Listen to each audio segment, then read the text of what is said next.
मित्रों, मैं हिंदू धर्म के लिए कुछ नहीं कर रहा हूँ। मैं केवल इस्लाम से लड़ रहा हूँ। मेरा लक्ष्य केवल इस्लाम है। मैं पूरी धरती से इस्लाम को समाप्त करना चाहता हूँ। मैं इसलिए इस्लाम को समाप्त करना चाहता हूँ क्योंकि इस्लाम को यदि समाप्त नहीं किया गया तो यह पूरी धरती समाप्त हो जाएगी, और इसकी गवाही के लिए किसी और की जरूरत नहीं है। हमें केवल और केवल कुरान को पढ़ना पड़ेगा। मैं समझता हूँ हिंदुओं के केवल 3 दुश्मन हैं। एक हिंदू की अकर्मण्यता, एक हिंदू की कायरता और एक हिंदू का कमीनापन। ये 3 हिंदू के दुश्मन हैं। इन्होंने ही हिंदू को बर्बाद किया है। क्या हिम्मत थी मुसलमान की कि मुसलमान हिंदुओं से लड़ पाता? क्या हिम्मत थी ईसाइयों की कि ईसाई हिंदू धर्म को समाप्त करने की सोचते? क्या हिम्मत थी कम्युनिस्टों की कम्युनिस्ट हिंदू धर्म को समाप्त करने की सोचते? क्या हिम्मत थी सेकुलरों की कि वो भारत में पनप पाते? यदि मुसलमानों ने ये सपना देखा, यदि ईसाइयों ने ये सपना देखा, यदि कम्युनिस्टों और सेकुलरों ने ये सपना देखा, तो इसका एकमात्र कारण था हिंदू अपने स्वार्थ के लिए लड़ता रहा। हिंदू अपने स्वार्थ के लिए मिटता रहा, कभी धर्म के लिए नहीं लड़ा। जितने भी लोग जिन्होंने धर्म के लिए लड़ने का प्रयास किया, चाहे छत्रपति शिवाजी हो, चाहे महाराणा प्रताप हो, चाहे गुरु गोविंद सिंह हो, चाहे महर्षि दयानंद सरस्वती हो, सारे के सारे केवल हिंदुओं से ही लड़ते रहे।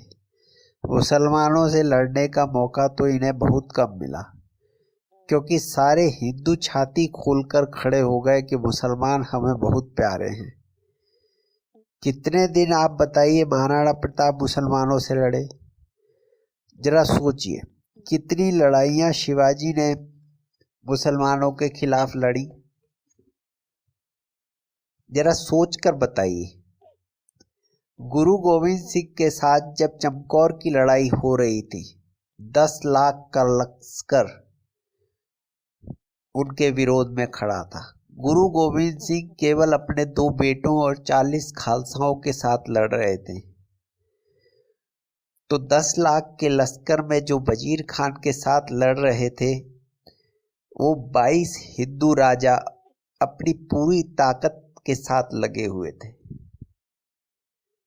उन्होंने ये लक्ष्य बना रखा था कि आज गोविंद सिंह का कत्ल करना है, आज गोविंद सिंह को मारना है। जितनी भी आज तक फौज लड़ी, अंग्रेज कितना आया आज तक इस देश में? हम ईसाइयों की बात करते हैं।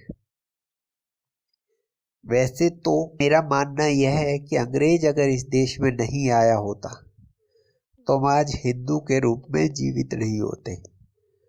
और कितने अंग्रेज आए इस देश में? कभी भी इस देश में 1.25 लाख से ज्यादा अंग्रेज नहीं रहे। 1.25 लाख या अधिक से अधिक 1.5 लाख, इससे ज्यादा अंग्रेज नहीं रहा है इस देश में। हिंदुओं को गुलाम फिर किसने बनाया? हिंदुओं को गुलाम हिंदुओं ने बनाया। हिंदू को ना कभी अंग्रेज हरा सका, हिंदू को ना कभी मुसलमान हरा सका।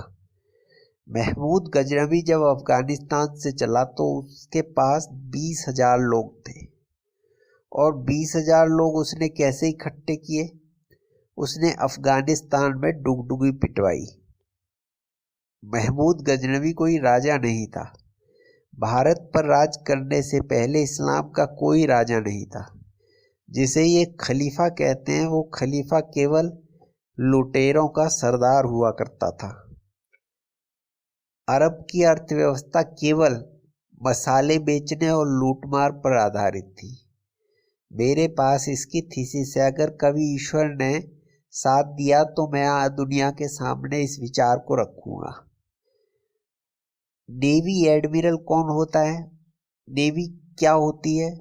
यूरोप के समुद्री लुटेरों की फौज से नेवी बनी, उसके मुखिया को एडमिरल कहते हैं। अफगानिस्तान के लुटेरे इकट्ठे होते थे, उन्हें संदेश दिया जाता था हमें भारत पर आक्रमण करना है।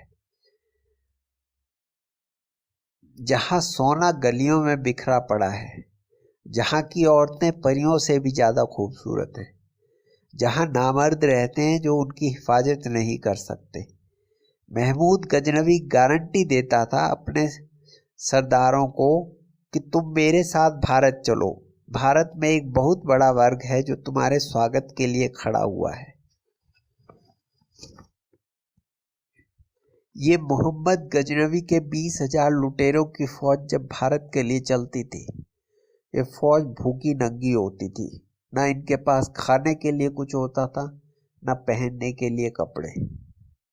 इनके पास केवल तलवार हुआ करती थी और घोड़े हुआ करते थे।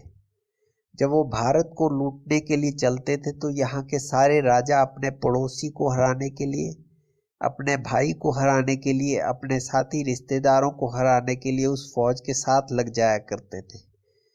आज भी हम उसी मनोवृत्ति से लड़ रहे हैं। आज भी जो शासन है ना इस्लाम से लड़ रहा है, ना ईसाइयत से लड़ रहा है, ना कम्युनिज्म से लड़ रहा है। जहाँ भी कहीं शासन लड़ता दिखाई दे रहा है, हिंदुओं से लड़ता दिखाई दे रहा है। केवल हिंदुओं पर अत्याचार हो रहा है, हिंदू संगठनों पर अत्याचार हो रहा है। जब तक हिंदू केवल अपने धर्म को नहीं समझेगा, जब तक हिंदू अपने धर्म को नहीं मानेगा, हिंदुओं की बात छोड़िए, मैं आप आर्य समाजियों से पूछना चाहता हूं,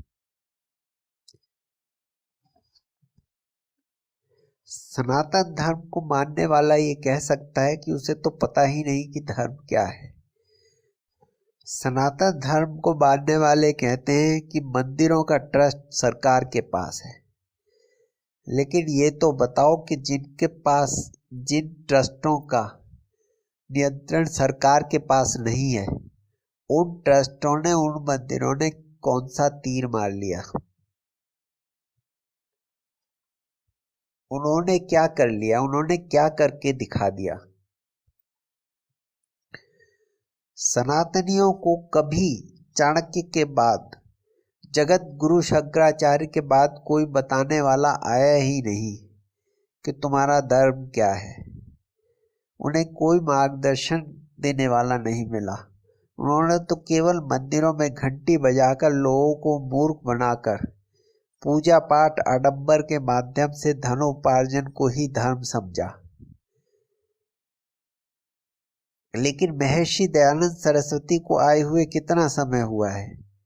कुछ भी समय नहीं हुआ। महर्षि दयानंद सरस्वती के बाद स्वामी श्रद्धानंद जी जैसे महात्मा का मार्गदर्शन भी आर्य समाज को मिला। लेकिन आज आर्य समाज की क्या दुर्दशा है? जो हिंदू समाज के अवगुण थे, उनमें से ऐसा कौन सा अवगुण है जिससे आज आर्य समाज बचा हुआ है? संस्थाओं पे कब्जा करना, एक दूसरे को चोर बताना, मंचों पर इस्लाम और ईसाइयत के खिलाफ कुछ ना बोलना, जमीन पर कोई आंदोलन खड़ा न करना, केवल चुटकुले छोड़ना। क्षमा चाहता हूं, आज आर्य समाज के नाम पर भी वही हो रहा है जो पाखंड सनातन के नाम पर हुआ करता था। जिस पाखंड से लड़ने के लिए महर्षि दयानंद सरस्वती ने अपना जीवन लगा दिया। मित्रों, मैं आर्य समाज का बहुत बड़ा योद्धा नहीं हूं, लेकिन मैं इतना जानता हूं, मैंने धर्म की लड़ाई लड़ना सत्यार्थ प्रकाश से सीखा। यदि धर्म की लड़ाई की सबसे बड़ी कोई प्रेरणा है तो सत्यार्थ प्रकाश है। मैंने सत्यार्थ प्रकाश को पढ़कर धर्म के लिए लड़ना सीखा। लेकिन जनरली आर्य समाज के जन्म से पहले जिन बुराइयों से सनातन धर्म ग्रस्त था, आज आर्य समाज भी उसी बीमारी से ग्रस्त हो चुका है या होने जा रहा है। जो समाज आत्मचिंतन नहीं करता और जो समाज प्रगति की तरफ नहीं चलता, वो समाज नष्ट हो जाता है। केवल मैं आप लोगों से इतना कहना चाहता हूं कि आपका कर्तव्य मेरे कर्तव्य से बड़ा है। इसका कारण समझिए। महर्षि दयानंद सरस्वती के शरीर को हुए कितना समय हुआ है? महर्षि दयानंद सरस्वती ने सत्याकाश लिखा, 13वां समोल्लास ईसाइयों पर लिखा, 14वां समोल्लास इस्लाम पर लिखा। क्यों? इसका भी एक कारण है। वो चाहते थे हिंदू धर्म में आप सारी विसंगतियों को दूर करते हुए उसके बाद धरती से ईसाइयत और इस्लाम को खत्म करो। कितने आर्य समाजियों को आज ये याद है कि हमारा लक्ष्य इस्लाम को खत्म करना है, दुनिया को आर्य बनाना है। लक्ष्य कहने से सिद्ध नहीं होते, लक्ष्य कर्मों से सिद्ध करने पड़ते हैं। लेकिन देश आज इस्लामिक राष्ट्र बनने के कगार पर है। यदि मुसलमानों की जनसंख्या को नहीं रोका गया और आप लोगों ने अपनी जनसंख्या को नहीं बढ़ाया तो 10 साल बाद इस देश का प्रधानमंत्री मुसलमान होगा। दुनिया याद रखेगी कि जब किसी ने इन बातों को बताने की कोशिश की तो आर्य समाज के संतों ने उसका विरोध किया।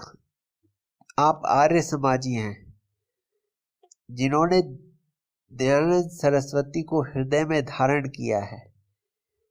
उसके छोटे से छोटे शिष्य से भी कम योग्यता है मेरी, लेकिन मैं इतना कहना चाहता हूँ, यदि देश पर इस्लाम का कब्जा हुआ, यदि इस धरती पर इस्लाम का कब्जा हुआ तो दयानंद सरस्वती को जाकर क्या मुंह दिखलाओगे, ये सब आप सोच लेना। आप सभी आर्य बंधुओं को मेरा प्रणाम है।